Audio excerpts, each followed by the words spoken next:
Thank you, Michael, for that very kind introduction, and thank you, Laverne, for serving as Master of Ceremonies this evening, and to Christine McGinn, who received her award, and Ms. Allens, who received her award, and also to Ms. Reed, who received her award. All of you should be even more honored by the huge turnout this event this evening, nearly twice what was here last year. Now you've raised $100,000 this week.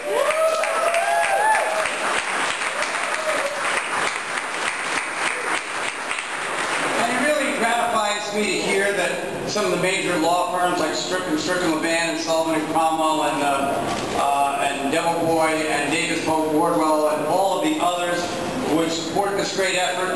This organization, all it's been able to accomplish in 6 years, when it's never had more than one employee, maintaining a professional balance through interns and fighting for the rights of New Yorkers and other Americans all the way. Congratulations to all of you, and thank you for this very kind award.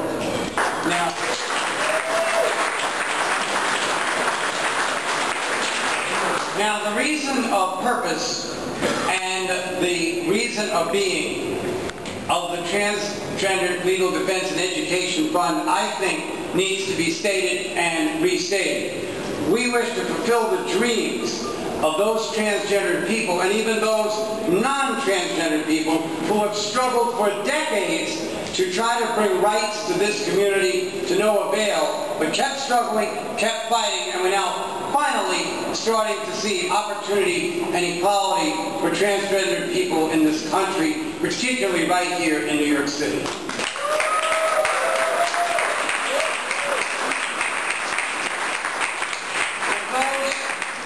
Perception of your goals, and those are my interpretation of your principles, and I pray that we will never stray from them, and never let anybody splinter our ranks with all types of cries and shrill comments like, this is not a civil rights issue.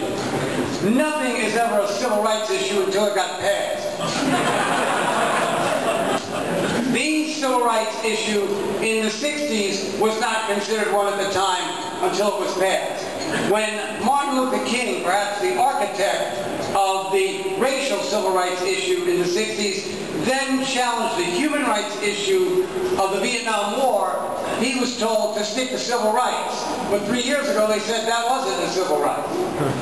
And what I think is most interesting about Martin Luther King, and little known, is that right before the March on Washington, which occurred on August 28, 1963, Dr. King was told by other civil rights leaders that they would pull their ranks out of the March on Washington if he included Bayard Rustin, who was considered to be gay. Now, he never said that he was, but he was considered to be gay, that if he were included in the march, they would pull out. And Dr. King said, then I guess it will be a smaller march.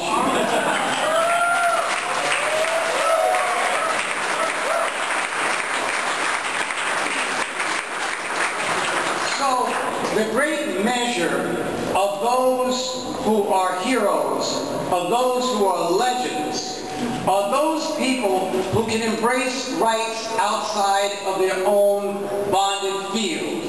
Those people who see the injustices that occur outside of their community. And it amazes me that we honor them every year. Everybody struggles to say that they are the next leader like them in our generation, but never follows the principles or the precepts that they did to make them as great as they are.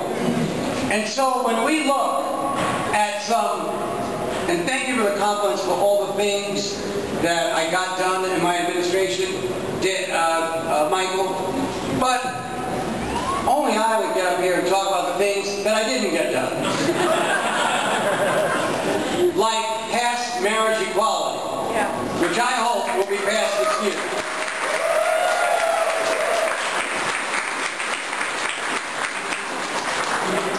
And then the legislature would not pass a Gender Identity and Expression Non-Discrimination Act. So I signed it for them.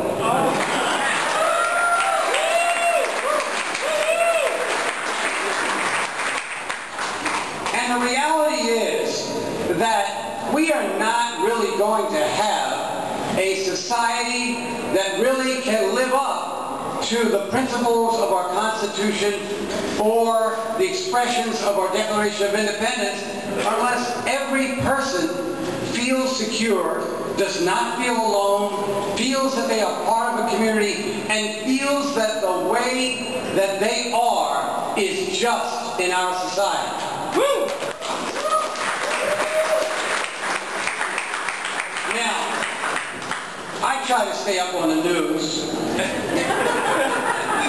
I didn't know that they are passing a law in Tennessee that the sex assigned to you at birth will be the sex that you maintain for the rest of your life. I see the birthers have now found a new issue to address after the president released his birth certificate. So now we're going to have millions of birth certificate cases in the case of Tennessee. You know, you really have to wonder about a mind that could feel comfortable composing such a piece of legislation that is inherently discriminatory. Woo! You would have to wonder about a sanity of institutions that could pass legislation that bans the banning of discrimination. I wasn't sure I could even say that in one sentence. But they wrote it in a bill, and 2 legislative bodies signed it, and now the governor will shame them all by signing it himself. So we recognize that it would be really rather foolish to try to believe that we have not come a long way in receiving the rights for transgender people in this country. But we would really be idiotic if we think that we're anywhere near finishing the job. So there will be some difficult roads ahead. There will be some fights we have to maintain. We'll have to go out of state, but sometimes right to Albany to try to find sanity in this country. But the reality is that with this kind of mobilization, and this kind of spirit, this kind of energy, and with the resources that you gave tonight, nobody in the transgender community will ever have to feel alone again.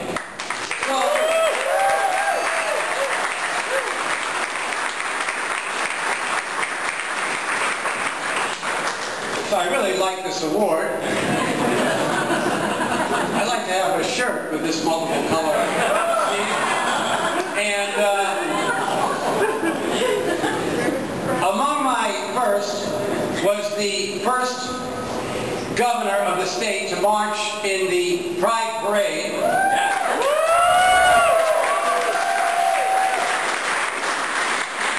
The first governor to have a drink at the Stonewall Inn. And the first governor, or former governor, to appear at Till Death. Thank you very much.